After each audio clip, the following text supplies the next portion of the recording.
Thank you for watching Hidden Hand. Chapter 1 Laying Plans.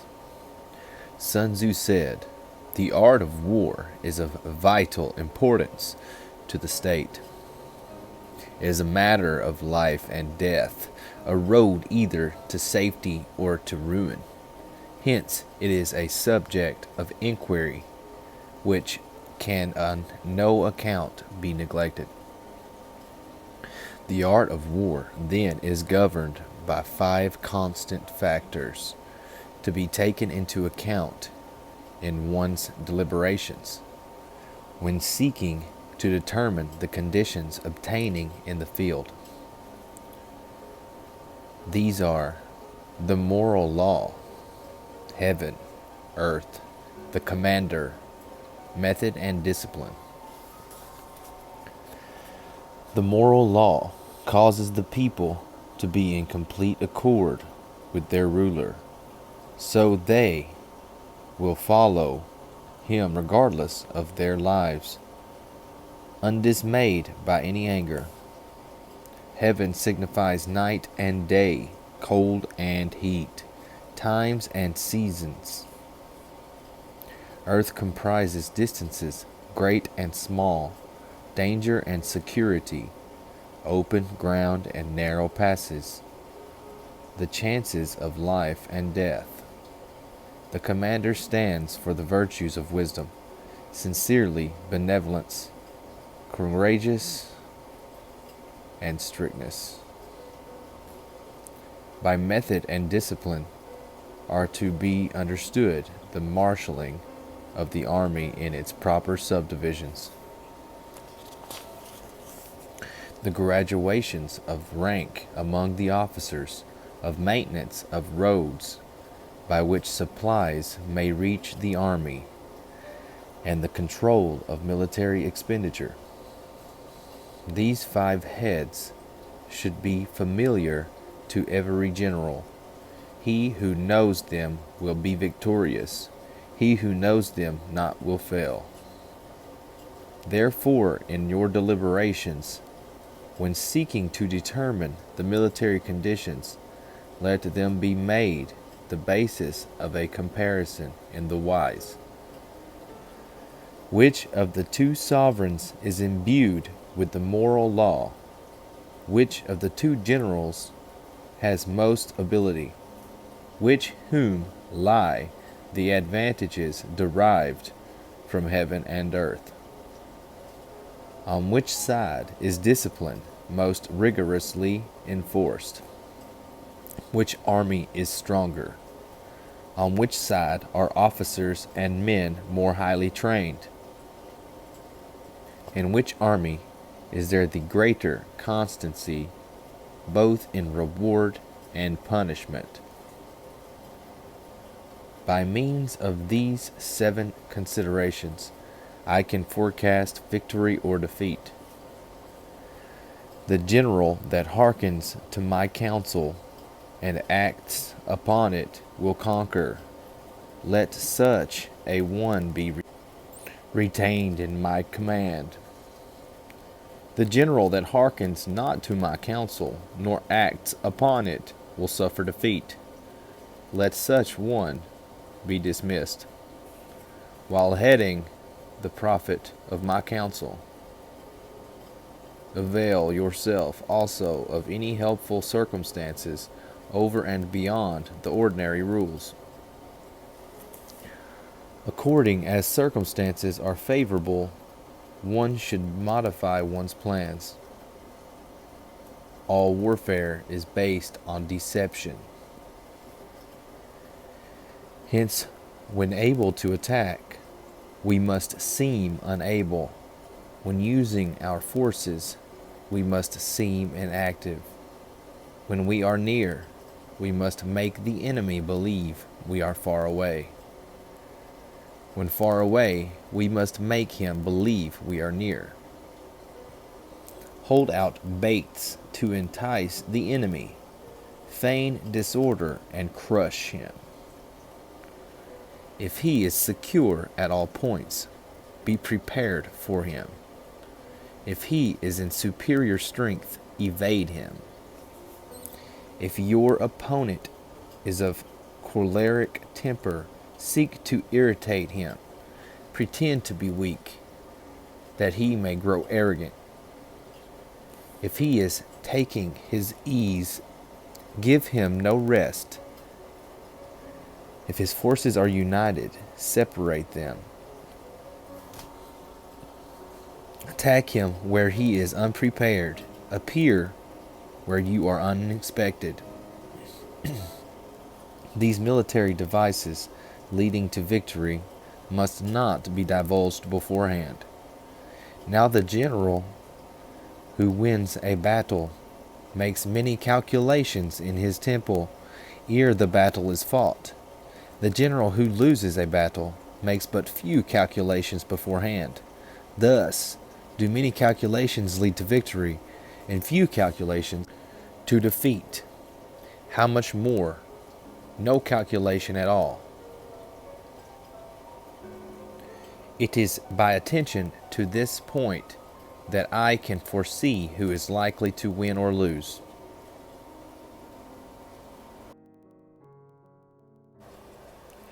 Chapter 2, Waging War. Sun Tzu said, in the operations of war, where there are in the field 1,000 swift chariots, as many heavy chariots, and 100,000 mail-clad soldiers, with provisions enough to carry them 1,000 li.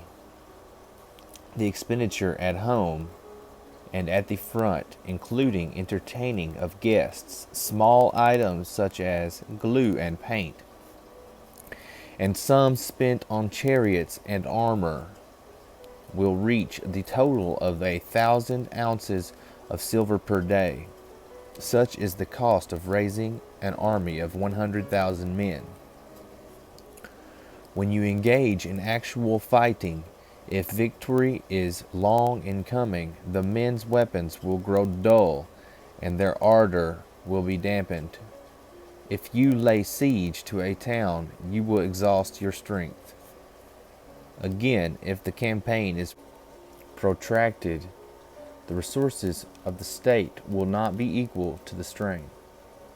Now when your weapons are dulled, your ardor damped, your strength exhausted, and your treasure spent, other chieftains will spring up to take advantage of your extremity. Then no man, however wise, will be able to avert the consequences that must ensue.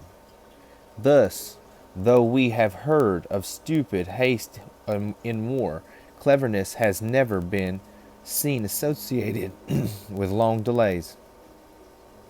There is no instance of a country having benefited from prolonged warfare. It is only one who is thoroughly acquainted with the evils of war that can thoroughly understand the profitable way of carrying it out. The skillful soldier does not raise a second levy, neither are his supply wagons loaded more than twice. Bring more material with you from home, but forage on the enemy. Thus the army will have food enough for its needs. Poverty of the state exchequer causes an army to be maintained by contributions from a distance. Contributing to maintaining an army at a distance causes the people to be impoverished. On the other hand, the proximity of an army causes prices to go up, and high prices causes the people's substance to be drained away. When their substance is drained away, the peasantry will be afflicted by heavy exactions. With this loss of substance and exhaustion of strength, the homes of the people will be stripped bare, and 3/10 of the income will be dissipated, while government expenses for broken chariots, worn-out horses, breastplates and helmets, bows and arrows, spears and shields, protective mantles, draught oxen, and heavy wagons will amount to 4/10 of its total revenue. Hence, a wise general makes a point of foraging on the enemy. 1 cartload of the enemy's provisions is equivalent to 20 of one's own, and likewise a single pickle of his provender is equivalent to 20 from one's own store. Now, in order to kill the enemy, our men must be roused to anger, that there may be advantage from defeating the enemy. They must have their rewards. Therefore, in chariot fighting, when 10 or more chariots have been taken, those should be rewarded who took the first. Our own flags should be substituted for those of the enemy, and the chariots mingled and used in conjunction with ours. The captured soldiers should be kindly treated and kept. This is called using the conquered foe to augment one's own strength. In war, then let your great object be victory, not lengthy campaigns. Thus it may be known that the leader of armies is the arbiter of the people's fate, the man on whom it depends whether the nation shall be in peace or in peril.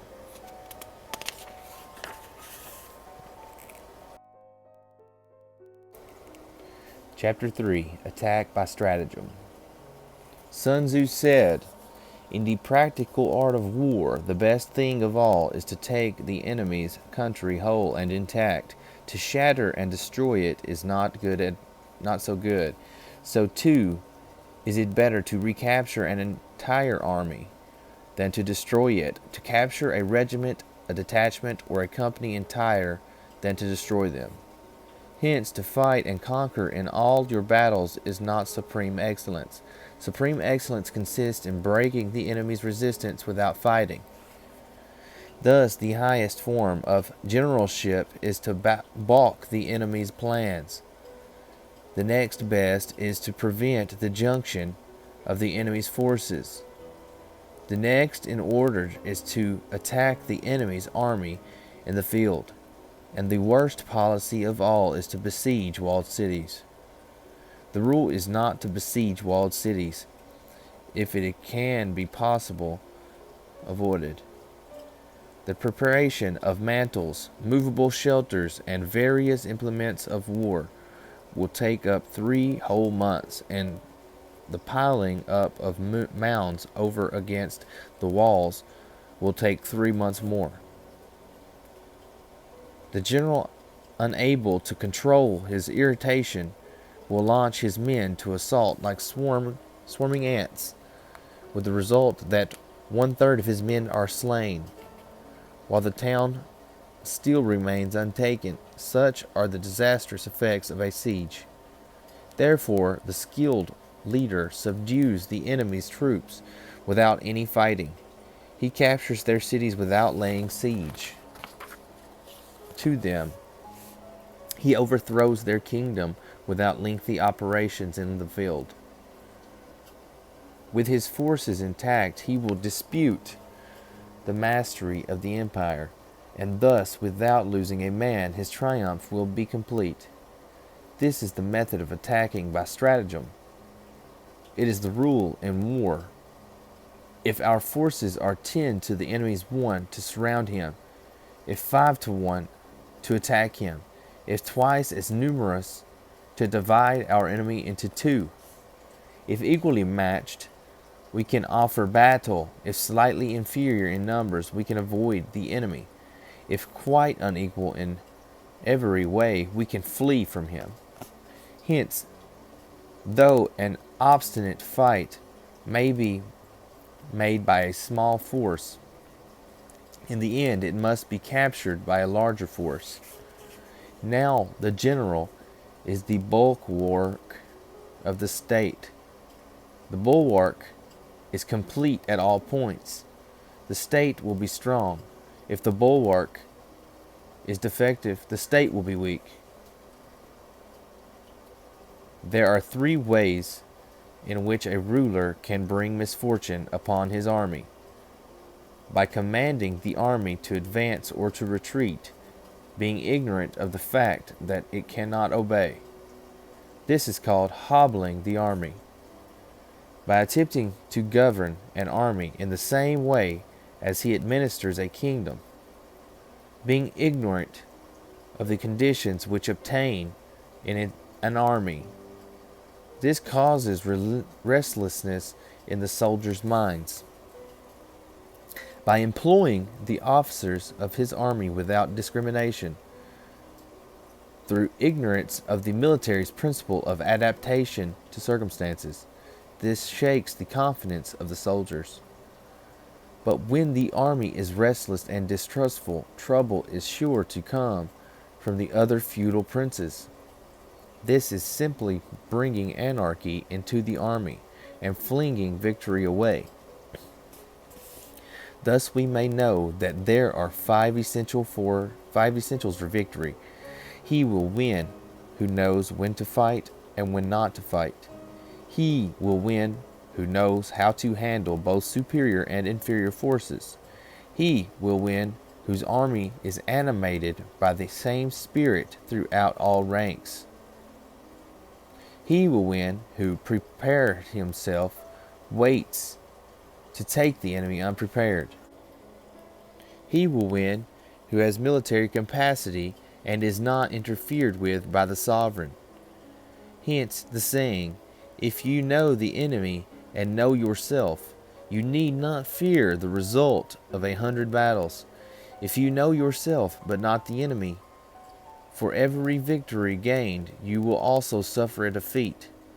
If you know neither the enemy or yourself, you will succumb in every battle.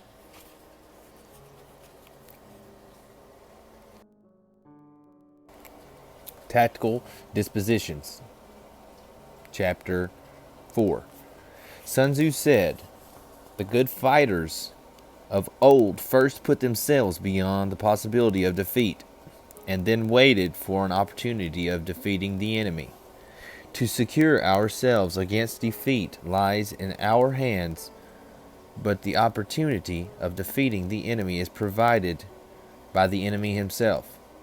Thus, the good fighter is able to secure himself against defeat, but cannot make certain of defeating the enemy. Hence the saying, one may know how to conquer without being able to do it. Security against defeat implies defensive tactics. Ability to defeat the enemy means taking the offensive. Standing on the defensive indicates insufficient strength, attacking a superabundance of strength. The general who is skilled in defense hides in the most secret recesses of the earth. He who is skilled in attack flashes forth from the topmost heights of heaven. Thus, on the one hand, we have ability to protect ourselves, on the other, a victory that is complete.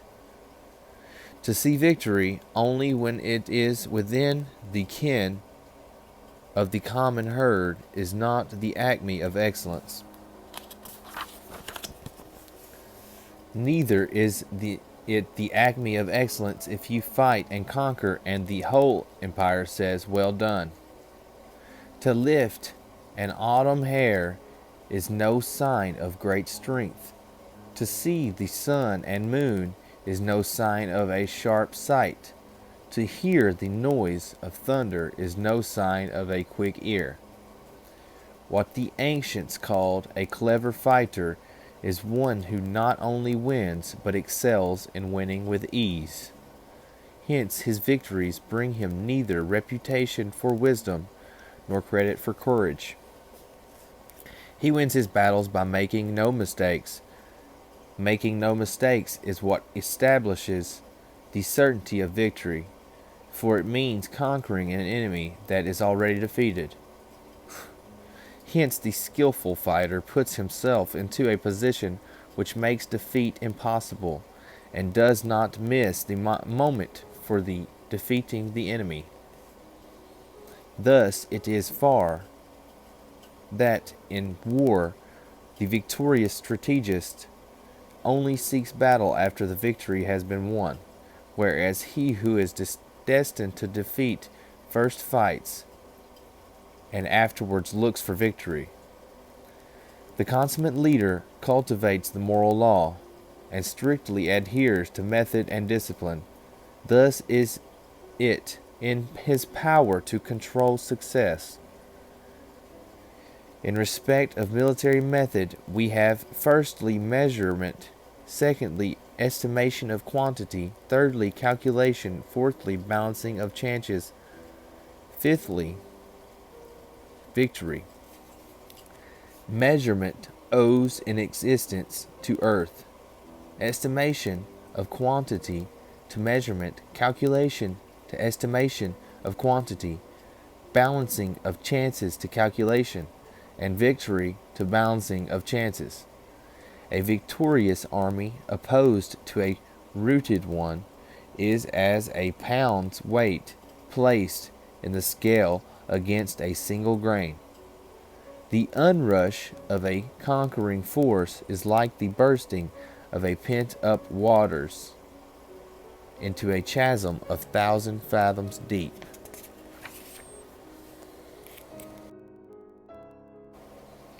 Chapter 5. Energy. Sun Tzu said, "The control of a large force is the same principle as the control of a few men. It is merely a question of dividing up the numbers. Fighting with a large army under your command is no wise different from fighting with a small one. It is merely a question of instituting signs and signals.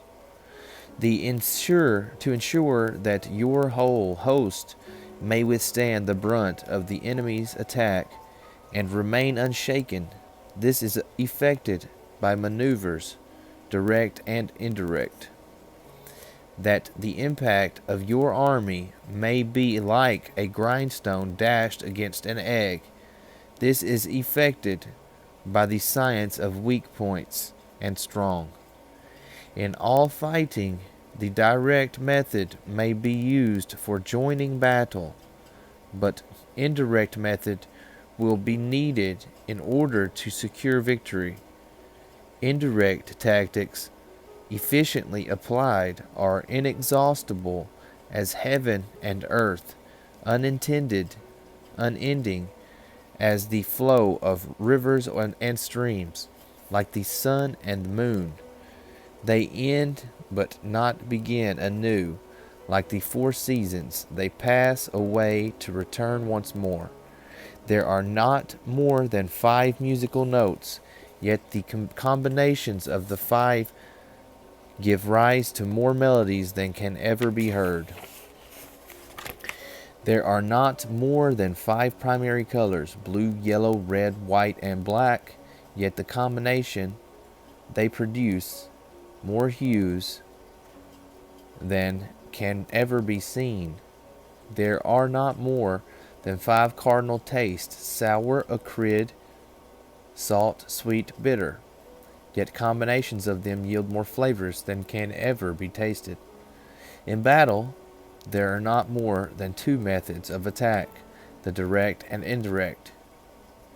Yet these 2, in combination, give rise to an endless series of maneuvers. The direct and the indirect lead on to each other in turn. It is like moving in a circle. You never come to an end who can exhaust the possibilities of their combination. The onset of troops is like the rush of a torrent, which will even roll stones along in its course. The quality of decision is like the well-timed swoop of a falcon, which enables it to strike and destroy its victim. Therefore, the good fighter will be terrible in his onset and prompt in his decision. Energy may be likened to the bending of a crossbow, decision to the releasing of a trigger. Amid the turmoil and tumult of battle, there may be seeming disorder and yet no real disorder at all. Amid confusion and chaos, your array may be without heed or tail. yet it will be proof against defeat. Simulated disorder postulates perfect discipline. Simulated fear postulates courage. Simulated weakness postulates strength. Hiding order beneath the cloak of disorder is simply a question of subdivision. Concealing courage under a show of timidity presupposes a fund of latent energy. Masking strength with weakness is to be effected by tactical dispositions. Thus, one who is skillful at keeping the enemy on the move maintains deceitful appearances, according to which the enemy will act. He sacrifices something that the enemy may snatch at it. By holding out baits, he will keep him on the march. Then, with a body of picked men, he lies in wait for him. The clever combatant looks to the effect of combined energy and does not require too much from individuals. Hence his ability to pick out the right men and utilize combined energy. When he utilizes combined energy, his fighting men become as if it were like unto rolling logs or stones. For it is the nature of a log or stone to remain motionless on the ground, level ground, and to move when on a slope. It's four-cornered to come to a standstill, if four-cornered, but if round-shaped, to go rolling down. Thus, the energy developed by good fighting men is as the momentum of a round stone rolled down a mountain thousands of feet in height. So much on the subject of energy.